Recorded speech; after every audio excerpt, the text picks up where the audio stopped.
မိတ်ဆွေကဘာကျော်3 big case ပြောမှုတဲ့နာမည်ကြီးစကားတစ်ခုကိုကြားဖို့မှာပါ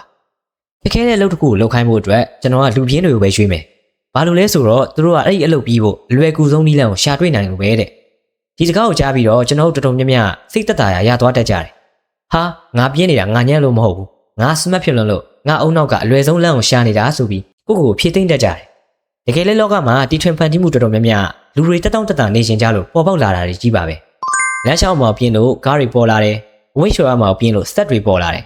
ဒါကိုကြည့်ရင်ပြင်းချင်းကတိုးတက်မှုရဲ့မိခင်လို့တောင်ပြောရတယ်လို့ပါပဲဒါဆိုရင်မိတ်ဆွေအခုဖုံးဖို့ပြီးအဲ့ရတဲ့လဲနေတာရောကဘာကြီးကိုပြောင်းလဲဖြစ်မဲ့တီထွင်မှုတစ်ခုကိုလုပ်နေတာလားဒါမှမဟုတ်ရိုးကြီးပြင်းနေတာလားအမှန်တရားကိုတဲလို့ပြောရရင်မိတ်ဆွေဘေးကိစ်ပြောတဲ့လူပြင်းဆိုတာလုံးမလို့ပဲထိုင်နေတဲ့သူကိုပြောတာမဟုတ်ဘူးဗျအလုပ်တစ်ခုပြင်မဲ့လုပ်ရမှာကြောက်လို့အုံနောက်ကိုအစွမ်းကုန်သုံးပြီးနီးလန်းရှာတဲ့သူကိုပြောတာပါသူတို့က action ဆိုတဲ့လှုပ်ဆောင်မှုရှိတယ်ဒါပေမဲ့ကျွန်တော်တို့ဖြစ်နေတဲ့ပြင်းချင်းရောဘယ်လိုမျိုးလဲအလုပ်တွေပုံနေမှတည်ရနဲ့မလုပ်ချင်ဘူးအဲ့ရထားမှတည်ရနဲ့ဖုံးဆက်ပွက်နေဂျင်သွားမယ်မင်းတည်ရနဲ့ဆိုဖာပေါ်မှာခွေနေတယ်လှဲနေတယ်ဒါစမတ်ဖြစ်တာမဟုတ်ပါဘူးဒါကကိုယ့်ဘောကိုဖျက်ဆီးနေတဲ့ resistance လို့ခေါ်တဲ့ခုခံတာတစ်ခုပါပဲပြင်းချင်းဆိုတာတကယ်တော့စက်တောင့်တက်တာနေချင်တာတစ်ခုတည်းမဟုတ်ပါဘူးအဲ့ဒီနောက်မှာကြောက်ရွံ့မှုတွေမရေရာမှုတွေပြီးတော့ပြည့်ပြည့်စုံခြင်းတဲ့စိတ်တွေပုံခိုနေတတ်ပါတယ်ငါလှုပ်လိုက်လို့မကောင်းရင်ဘယ်လိုလုပ်မလဲဆိုတဲ့အတွေ့အကျွန်တော်တို့ဘာမှမလုပ်ဖြစ်အောင်တားဆီးထားတတ်ပါတယ်ဒါကြောင့်ဒီနေ့ဗီဒီယိုမှာတော့မပြင်းတွေညံကောင်းတယ်ဆိုတဲ့ခေါင်းစဉ်ကိုလုံးဝပယ်ဖြတ်ပြီးတော့ပြင်းရင်ချင်းကိုအမြင့်ပြတ်ဖယ်ရှားပြမဲ့လက်တွေ့ကျတဲ့နည်းလမ်းတွေနဲ့ဒီလိုတိုက်ဖြတ်လိုက်ရင်မိတ်ဆွေတို့ရရှိလာမယ်တန်ဖိုးဖြတ်မရတဲ့ရလက်တွေပေါ်ပြပေးသွားမှာဖြစ်ပါတယ်ကဲကျွန်တော်တို့စလိုက်အောင်ပြင်းရင်ချင်းကိုဘယ်လိုကြော်ဖြတ်မလဲကျွန်တော်တို့စိတ်သက်ခွန်အားတွေအများကြီးမလိုပါဘူးအုံနောက်ကိုလှည့်စားမဲ့နည်းလမ်းလေးတွေပဲသုံးသွားပါမယ်ပထမဆုံးကတော့2မိနစ်စီးမြင်ပါကျွန်တော်တို့ပြင်းရတဲ့အဓိကအကြောင်းရင်းကအလုပ်တစ်ခုလုံးကိုခြုံကြည့်ပြီးတော့ဟာကြီးမလိုက်တာပင်မလိုက်တာလို့တွေးမိလို့ပါဒါကြောင့်ပဲအုံနောက်က energy save မှုချက်ချင်းဖွင့်လိုက်တာပေါ့ဒါကိုဖြည့်ရှင်းဖို့အတွက်မိတ်ဆွေလောက်အောင်မှ2မိနစ်ပဲကြာမယ်အလုပ်တွေကိုအရင်စလုပ်စာအုပ်ဖတ်ဖို့ပြင်းနေလားစာတစ်မျက်နှာပဲဖတ်မယ်လို့တွေးပါဂျင်သွားဖို့ပြင်းနေလားအနက်ပဲအရင်စီးလိုက်ပါအလုပ်စလုပ်ဖို့ခက်ခဲနေတာကားဆက်နှိုးတယ်လို့ပါပဲဆက်နှိုးသွားရင်မောင်းရတာလွယ်သွားပါလိမ့်မယ်2မိနစ်လောက်လုပ်ပြီးသွားရင်မိတ်ဆွေဆက်လုပ်ဖြစ်သွားပါလိမ့်မယ်ဒုတိယနည်းလမ်းကတော့ပတ်ဝန်းကျင်ကိုပြင်ဆင်တာပါမိတ်ဆွေဖုံးဖို့ရတာဘာလို့လွယ်ကူနေလဲဖုံးကလက်တကမ်းမှာရှိနေလို့လေစာလုပ်ရတာရောဘာလို့ပြင်းလဲ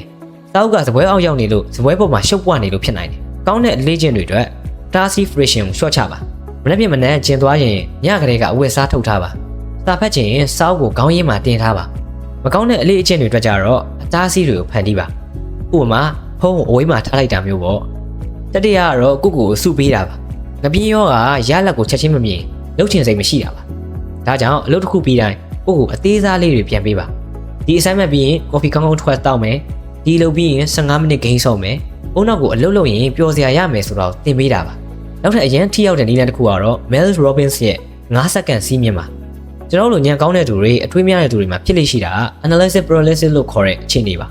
တစ်ခုလုပ်မယ်ကြံလိုက်တာနဲ့ခဏနေမှလုပ်မယ်ဒါလေးအရင်လုပ်လိုက်အောင်မယ်ဆိုပြီးအုံနောက်ကစင်ဂျီတွေတန်းစီပြီးထုတ်ပေးတာပါ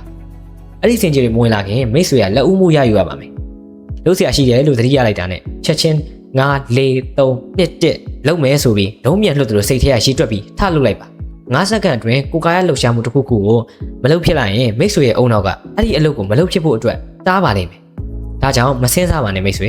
ရှည်တွက်ပြီးရတယ်ချက်ချင်းပဲထလှုပ်လိုက်ပါနောက်ဆုံးနည်းလမ်းကတော့ကျွန်တော်တို့ရဲ့မာနကိုအသုံးချတာလူဆိုတာကိုယ့်ဘာသာကိုဂရီပေးရင်ဖျက်ရတာလွယ်ပေမဲ့တခြားသူဂရီပေးတိုင်းဖျက်ရတာခက်ပါတယ်လူတွေကပြင်းလို့မလုပ်ဖြစ်ဘူးလို့ပြောရမှာရှက်တတ်ကြဒါကြောင့်မိတ်ဆွေရဲ့တငယ်ချင်းသို့မဟုတ်လွတ်ဖို့ကိုင်ဘက်တယောက်ယောက်ကို accountability partner အဖြစ်ထားလိုက်ပါငါဒီနေ့ဒီလုပ်မပြီးရင်မင်းကိုဒဏ်ကြေးဘယ်လောက်ပေးမယ်ဒါမှမဟုတ်ငါဒီနေ့ချင်းမသွားရင်မင်းကိုညစာလိုက်ကျွေးမယ်ဆိုပြီးဂရီပေးလိုက်ပါတကယ်လို့ဂရီဖြတ်ရင်ကိုယ့်ပတ်စံပါသွားနိုင်တယ်လို့သူများအထင်သေးခံရနိုင်တယ်ဆိုတဲ့ဖီကမိတ်ဆွေကိုအလုပ်တွေပြီးမြောက်ဖို့အတွက်တွန်းအားပေးပါလိမ့်မယ်တယောက်တည်းပြင်းမနေပါနဲ့မိတ်ဆွေပတ်ဝန်းကျင်ကိုအသုံးပြုပြီးတော့ကိုယ့်ကိုတွန်းအားပေးပါဒီဗီဒီယိုကြည့်ပြီးနားထောင်တက်ဆိုရင်တော့လက်ဖြင့်ကြိုင်မိတ်ဆွေမေ့သွားမှသိကြပါတယ်ဒါကြောင့်ကျွန်တော်မိတ်ဆွေကို challenge တစ်ခုခေါ်ချင်ပါတယ်အရင်လိုနေ့တိုင်းတူညီတဲ့အလုပ်ကိုပဲလုပ်ခိုင်းရင်မိတ်ဆွေတို့ညံကောင်းတဲ့လူတွေကပြင်းသွားမှာပါဒါကြောင့်ကျွန်တော်ဒီ7 day laziness detox လို့ခေါ်တဲ့